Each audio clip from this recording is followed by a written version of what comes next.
Hi and welcome back to my channel. I'm doing the rising sign readings again, this time for the month of March, for the month ahead.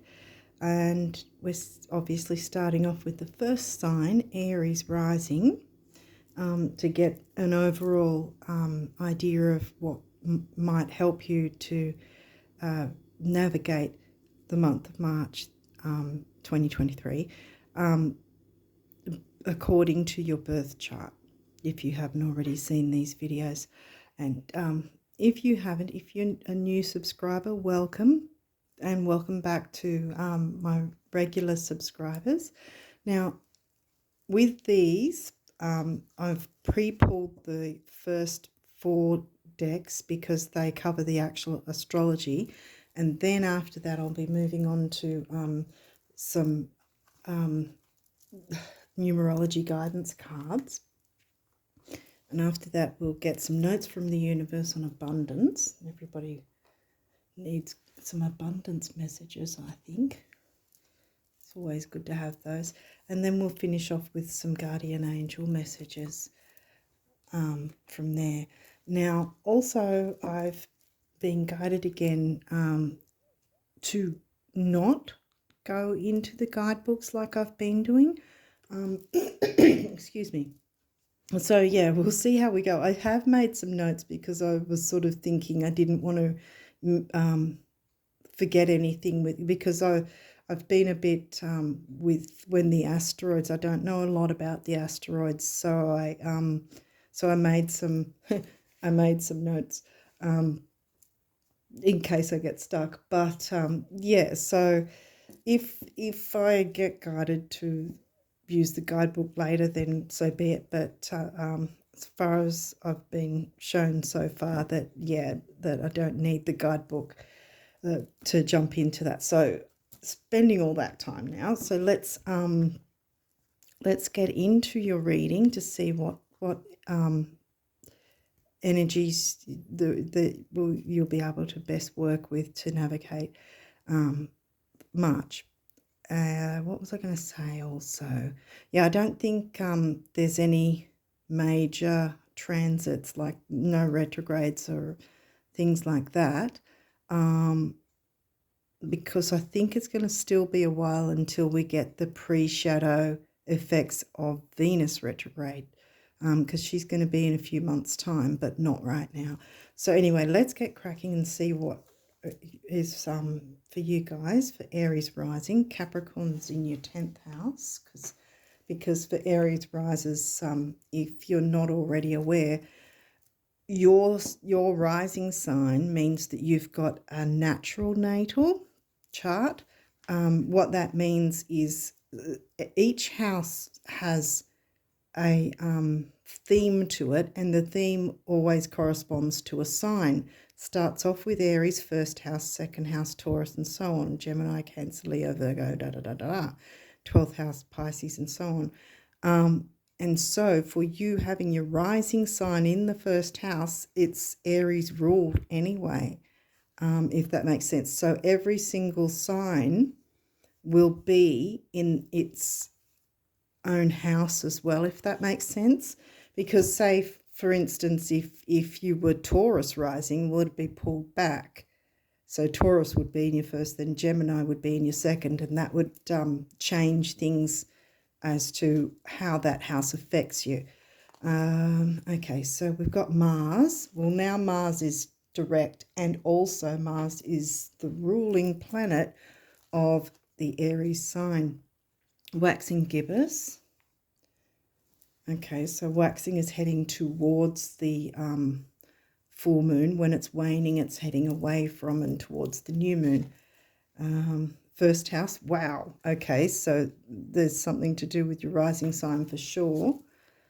Sixth house, that's Virgo themes, and it is ruled by Virgo for you. Pallas Athena, so we've got ourselves an asteroid. I think Pallas Athena is about liberation. Juno. See, because I'm still a little, with the asteroids, I'm still a little Not sure if I've got the full story, so I made some notes just in case I got stuck, but I think I've got no. Cancer is your 4th house, home, family. First quarter moon, right. Okay, well, first quarter is, you know what, I think I'll move these over because, see, that's waxing, moving towards, but also as that. First quarter is when you, after the new moon, when you first see,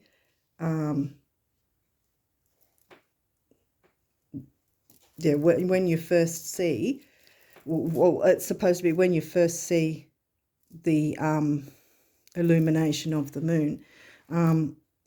Third quarter is after the full moon. So the first quarter is after the new moon, and see how the moon phase goes like that. You know, you've gone from there. Actually, no, it is the other way. Sorry, it is the other way. Waxing gibbous. I'm pretty sure, because that is about a week after the new moon, first quarter, and the quarter moons are about a challenge. And the first quarter moon is challenging you to, how would you put it, recommit to any goals or dreams or wishes that you've been putting towards what you want, you know, what you want to wish for. And that is about 3 days before the full moon, waxing gibbous. Yeah, sorry, I had them backwards. I was like, hang on a minute, that doesn't seem to work. But yeah, no, that's how it works. Because you've the new moon we've already had, that's been and gone now. It's last month. And so that's around a week after the new moon, which, when was the new moon? Gosh, yeah. We'll see. I think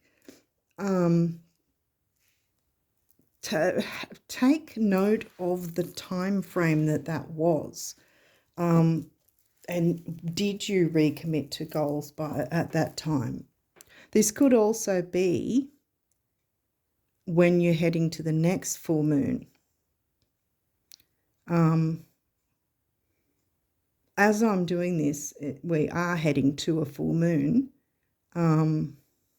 Just trying to remember, I think that's on the 7th. Okay, well, I think that we're right in that time frame now. Actually, well, we're not in that one yet, but yeah, I think this is about you recommitting to your goals, which it's similar to how I say about if you're doing release work at the full moon, where even up to an hour before the actual new moon comes along, you can do the release work all the way from the last full moon for those almost 2 weeks up to even the final hour before the new moon kicks over, because then it's a different energy. And the other way around with this, you've got your new moon that happened, recommit to your goals, keep working on your goals because the full moon hasn't happened yet, if that all makes sense. Juno, I think, is about relationships. I'll just have a quick look. Got a bit of scroll here. Yep.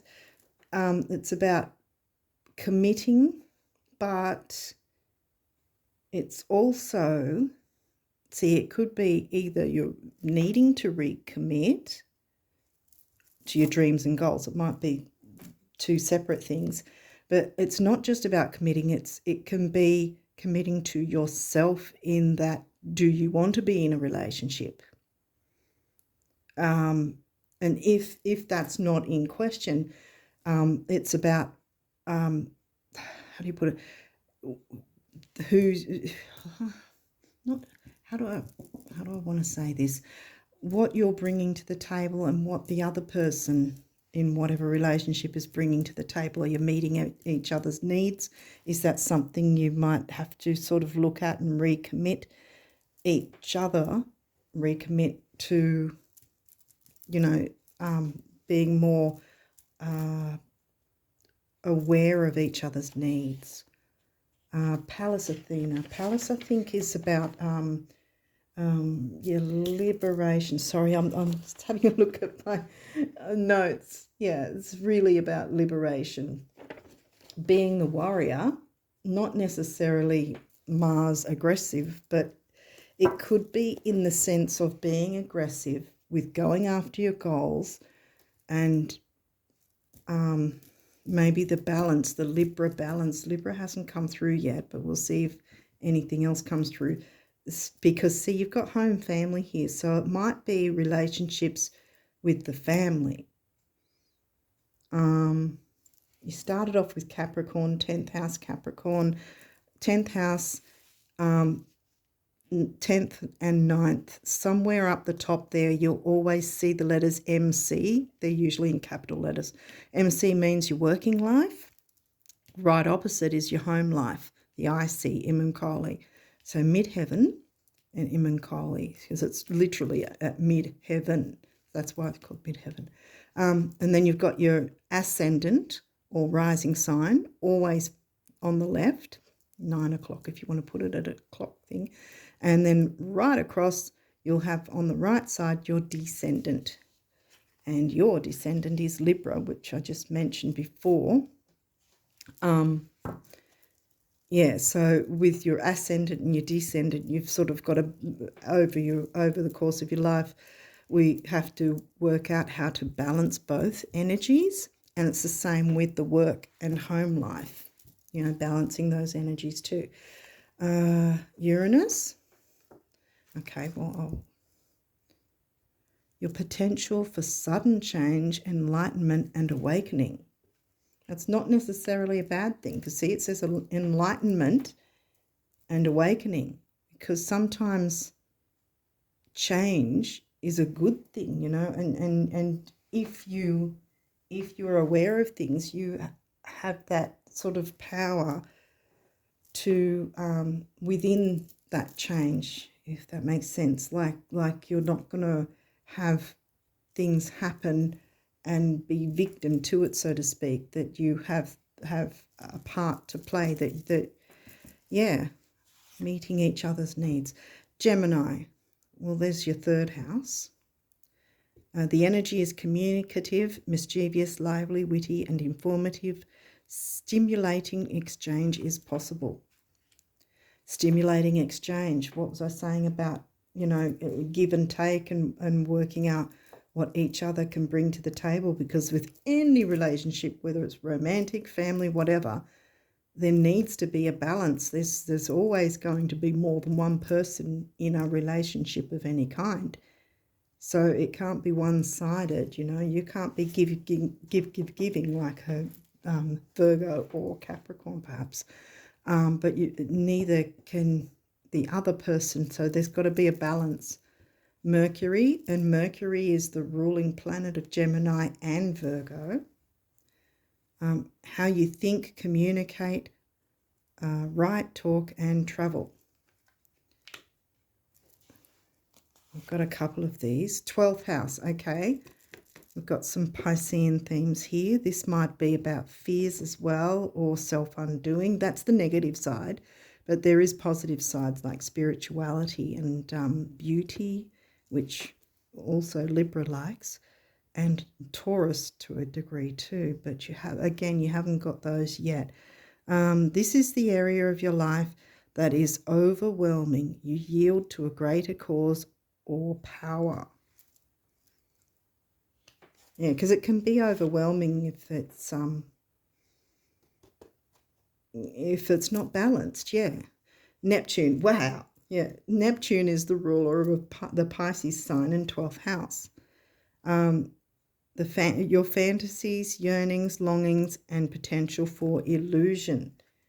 Right, so getting a Libra hasn't come through, but I keep harping back to the balance idea. Jupiter, your confidence, courage, self-belief, and luck.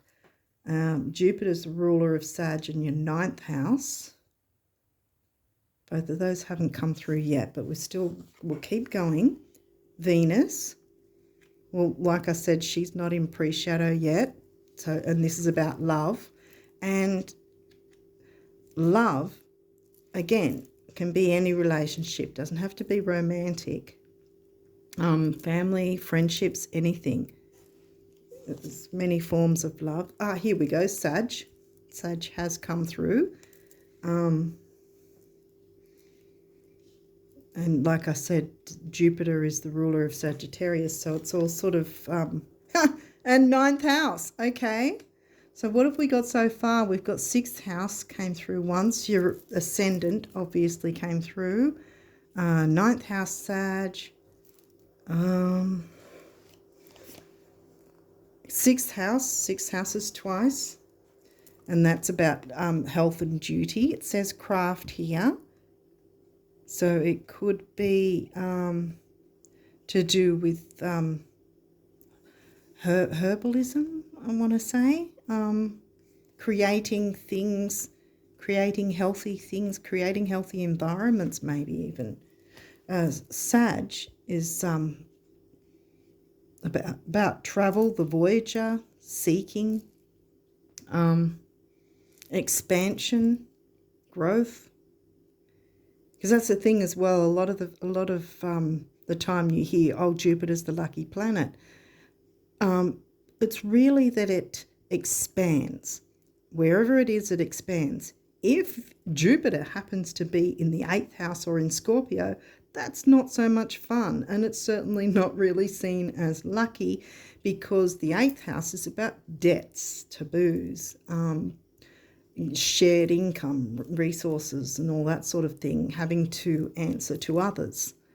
And if Jupiter's expanding that, that's not fun. But yeah, if your Jupiter's not in Scorpio 8th house, then you'll be fine.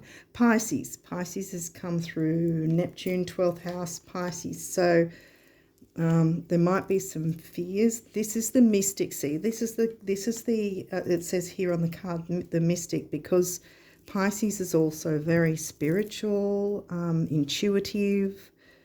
Water signs are really. We'll jump straight into these now. First house, we'll see this is in reverse, because these can be upright or reversed. And I think this is what, because this is first house, your ascendant sign, which obviously is Aries rising. It's in reverse, so there might be something that you're doing in terms of self-sabotage, because look at all the cards we've got here. Pisces, 12th house, Neptune. There may be self-sabotage or something sabotaging, or you feel that something's sabotaging you being able to express yourself, because that's what the first house is. It's the expression. It's how the world sees you. It's the, how do you put, face you put on? And Uranus is about, how do you put it? Can't think of the word. Uranus is about wanting to be free, freedom, and Uranus is the ruling planet of Aquarius, which is your 11th house, and yeah, the not wanting to conform, and that might be tough in a way, because you might be feeling like you have to conform when you don't want to. Communication and Mercury is coming through here, so communicate within your relationships, I think. Aries, here you go again, your rising sign and Mars. Oh, and see, as I'm talking about communication, my throat's all my throat chakra is going off. So it's saying about act. And like I said, the world sees us via our rising sign. And for you, that's Aries. And this is upright, see? So it's funny, because here it's saying first house, which is your rising sign, and Aries is your rising sign. So there can be a balance. You might feel that you can't be innovative or express yourself the way you want to, But that might be a smoke and mirrors thing with the 12th house self-sabotage in a way that that's not really the case. We can do that to ourselves a lot of the time too. Hopefully I'm making sense. But yeah, because they're right next to each other and one's upright and one's reversed, so you still have the upper hand. You can balance this through communicating and keep track of the dates with that, because I think this is going to be around about, as I'm doing it right now, the start of the month, and that's going to be in about 4 days' time, I'd say. 7th, 4 days, I think so. I think around about the 4th, that'll be the moon phase. So keep track of those dates. Sagittarius. So this was also, see how it's saying expand. Jupiter expands. You've got Sag and 9th house. So I think it's going to be a bit of a balancing thing that you're going to have to keep your eye on. Don't let yourself get pulled in by fears. See, Neptune also can be about addictions, and addictions can be anything, or to a slight degree maybe obsessions as well, if you're obsessively worrying about something and therefore being addictively worried about it, if that makes sense. So keep track of those sort of feelings and thoughts, because Venus is here to bring love and Jupiter's right next to Venus, so there is a measure of love that can come through for you. So it's not, and that will help health with your health and duty and service. 6th house. What have we got here? Mars. See, well, that doesn't surprise me. It's also in reverse motion, because Mars is the ruler of Aries, which is your rising sign. So we've got sort of, it seems that the themes are, as I said earlier, even though it hasn't come through with Libra, there's the Libra theme in a sense of finding that balance by not letting yourself get pulled into illusion, delusion, I guess you call it. And it doesn't matter what sign we are, we can have that from time to time. But yeah, and fears are illusions, fears are delusions, you know. Sorry if I'm getting in your face. I sometimes do that. Venus, see, and Venus is upright again. And there we go, beloved. So know you're loved because you are, yeah. Leo, aha. See, Leo is 5th house for you, and that's about creativity, children, romance, and that's upright, see? Solar calm, that again, it doesn't surprise me, because solar calm is usually good upright, clarity, and it doesn't mean that you don't have clarity or that you can't. It's going to be a bit of a balancing thing for you to not get pulled in with the emotional side of things, but be open to communication, because it's going to be the key for you. 4th house, and that is Cancerian home, family, and that's, at the moment, it's in reverse, but you can turn that around. You can turn that around, yeah. Communicate whatever needs to be communicated, and like I said, make sure that whoever the relationship is with, that there's a even give and take, and that you're being listened to, and that you're listening to others, perhaps, if that's even also needed. But yeah, take notice of those dates. So I think that's around about the 4th of March, or until the 7th, or just before the full moon. And this is probably pretty much straight away as soon as you watch this, at the start of the month.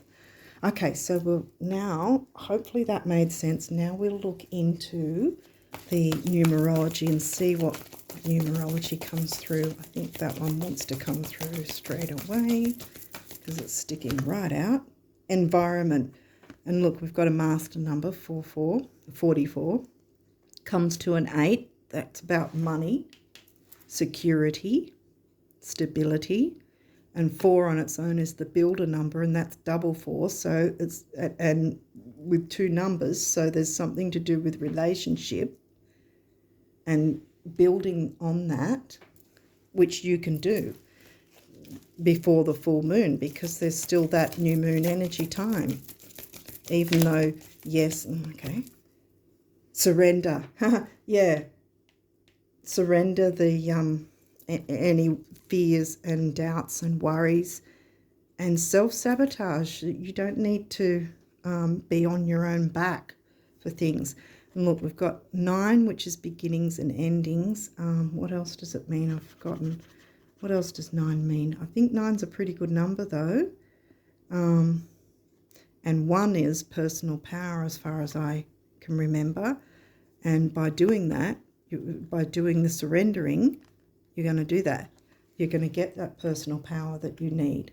And also that's, green is heart chakra colour, right on the Cancerian 4th house. Surrender, with right on Uranus. Yeah, surrender the fight, I guess. Maybe I want to, in terms of the fight to be heard, the fight to, sometimes it's an internal fight, see, because like I said, with 12th house Neptune, it can sort of trick us or fool us, and then but then we have self-sabotage. So surrendering that will actually help you to actually be able to express yourself better, I think. Is there any other, I really hope I'm making some sense, but yeah, is there any other cards that wanted to come through? This is quite a tough reading. But see, that's the thing. See, at least if you know, okay, these are the energies, this is what I've got to work with, as in, but once it's dealt with, okay, these 2, 3, no, that many, okay. All right, this one. Patience. Right. Now we've got root chakra, because I did heart chakra, root chakra, and that's sacral, which is about creativity, which is what Leo is about, 5th house Leo. That's about your root chakra and what's it called? Your security, safety, that maybe you haven't felt safe to get in the Uranus energy, and maybe it's time that you do. And that might be where the self-sabotage has been coming through, because you haven't been expressing yourself when you need to. And that might bring the balance in any relationships that maybe where you might have felt imbalanced. Yeah. Okay, so let's now have a look at, and that's 2, see, which is, again, of the relationship number. And service to a degree as well. Okay, so what abundance messages can we get for the Aries risers?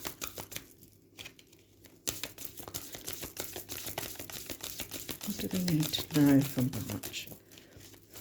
Aries rising for March. We'll get you some abundance messages. It's not all doom and gloom. And like I said, if you weren't aware of this, then it might have been more of a Uranus shock sort of thing if something happened a certain way, because you wouldn't already go, okay, I need to communicate this way. You wouldn't already be aware of it. So sometimes we have to get in our own face, so to speak, and go, you know what, this is the shadow work thing. Maybe that's a thing too, that maybe if you do that, you might need to take a bit of time for a bit of shadow work and give yourself that time, nurture yourself. Venus, love yourself. Because once we show love to ourselves, then the rest of the world will respond to how we're treating ourselves. Okay, so universe.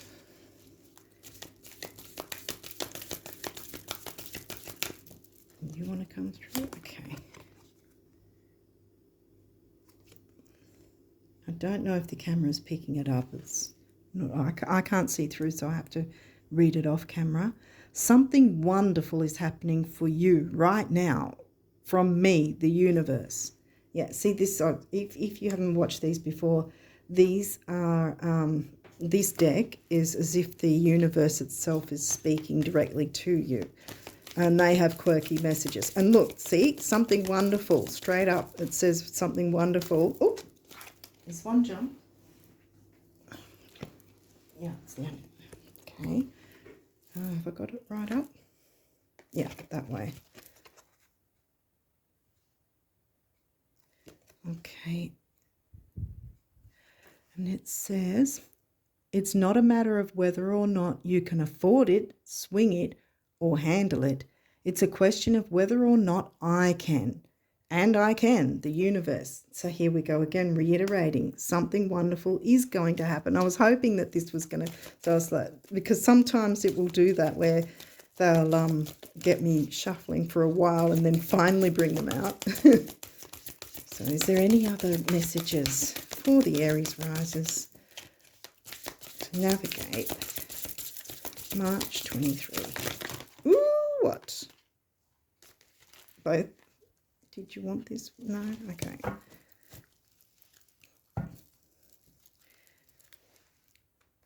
Okay, let's have a look. What do we have here?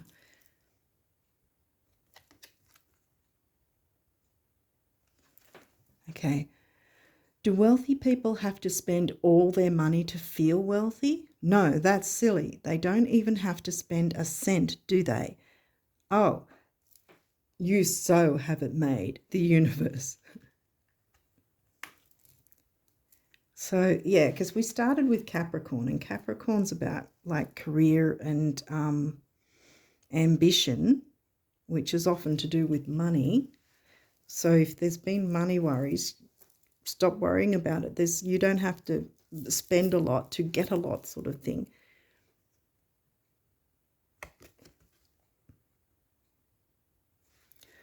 Okay. You wondering how would be as silly as me wondering why. I don't, and neither should you. I mean, let's not be that crazy, the universe. So, yeah, it's still reiterating the same thing. Have faith. Good things are coming your way. They really are. Okay, so let's now have a look at the messages from the guardian angels, see what they would like to let you guys know.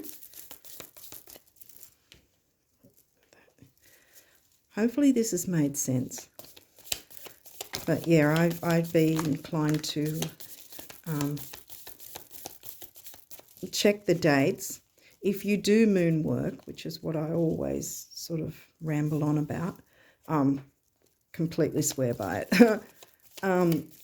If you do moon work, then yeah, like I was saying before, work through on those dates because I think they'll be powerful times for you.